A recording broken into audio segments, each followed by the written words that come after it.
I'm also wondering, you've been doing these projects where you're talking to people about their stories. You're investing in their stories. And when you wrote probably one of the most well-known plays that you've written, Death and the King's Horseman, it was reputedly based on a true story that circulated about what happened in colonial times in Nigeria. And you're looking for the truth of a story, and then you're also embellishing the story in some other way.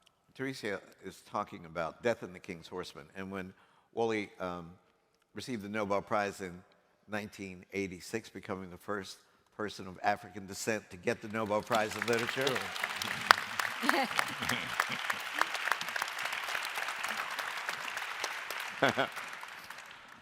I was his guest in Stockholm.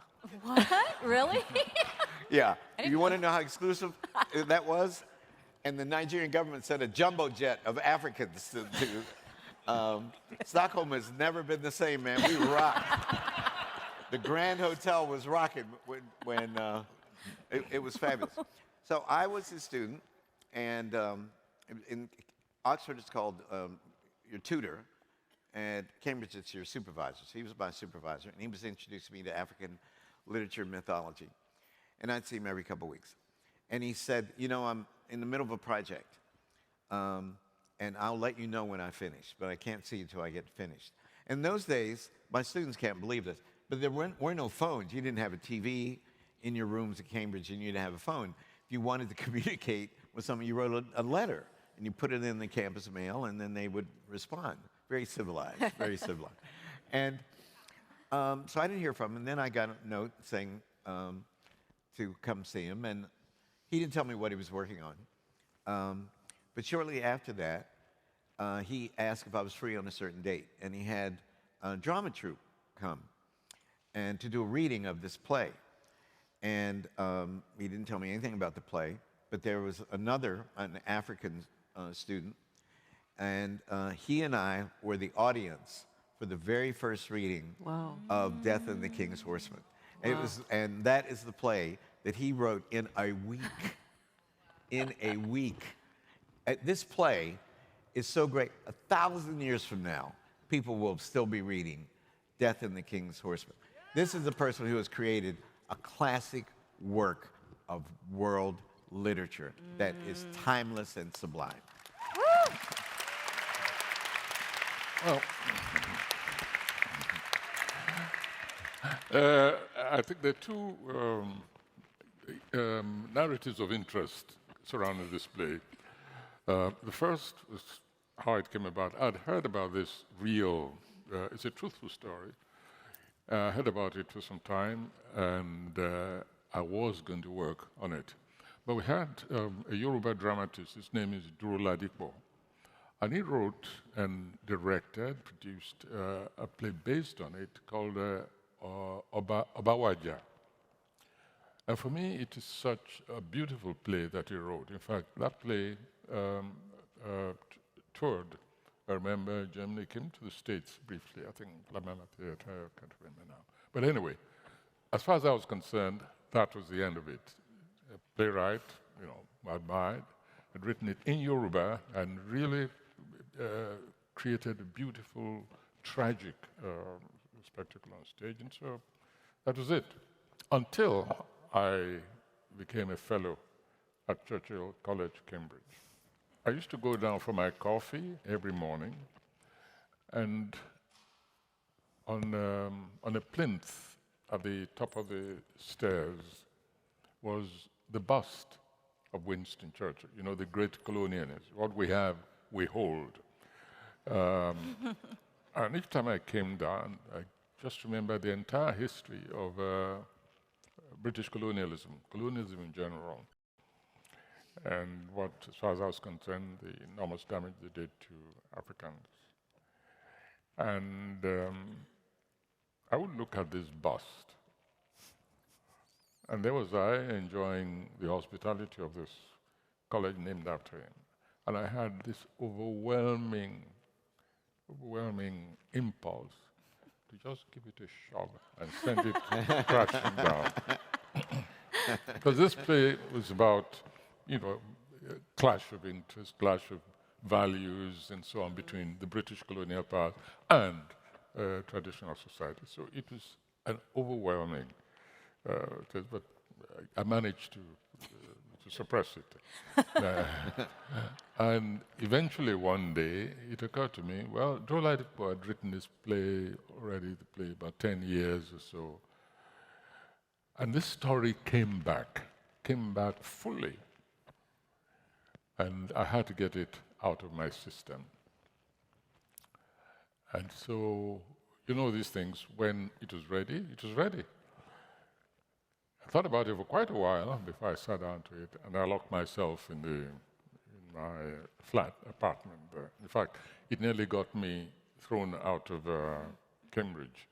It wouldn't have done it, but at least there would have been quite an incident, because the cleaner, the housekeeper insisted she wanted to come and clean the room. After the second day, she kept knocking. I didn't tell you this. She would knock on the door and insist that I was ruining her work by not letting her come into my room. And I think the third day, when things really got to a peak, where she knocked on the door, I opened the door and said, "Get out of my sight, you racist cow."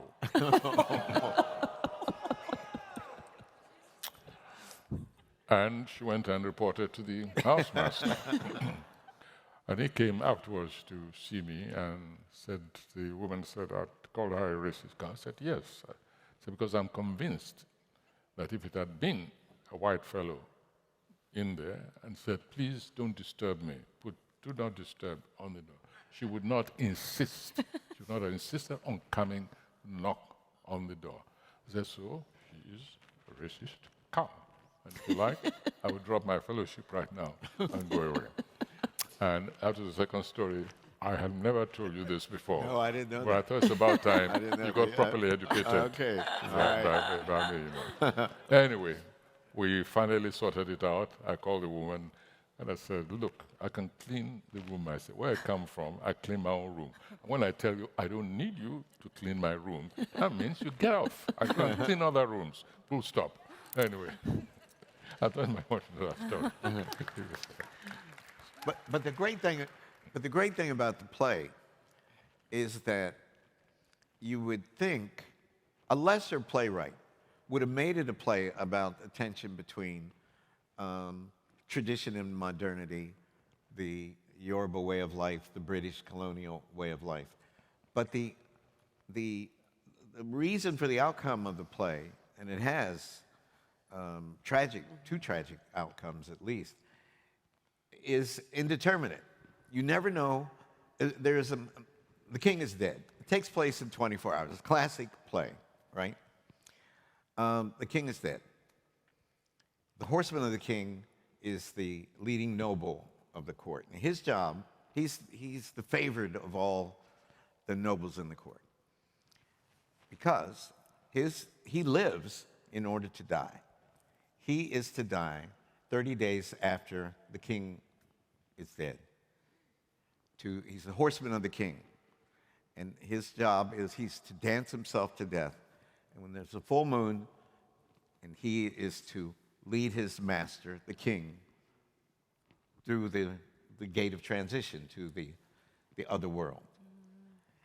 And at the precise moment when he is to transition, doing this beautiful rhythmic death, he vacillates just long enough. And you know that something's going to go wrong on this day, because he has any wish that he wants.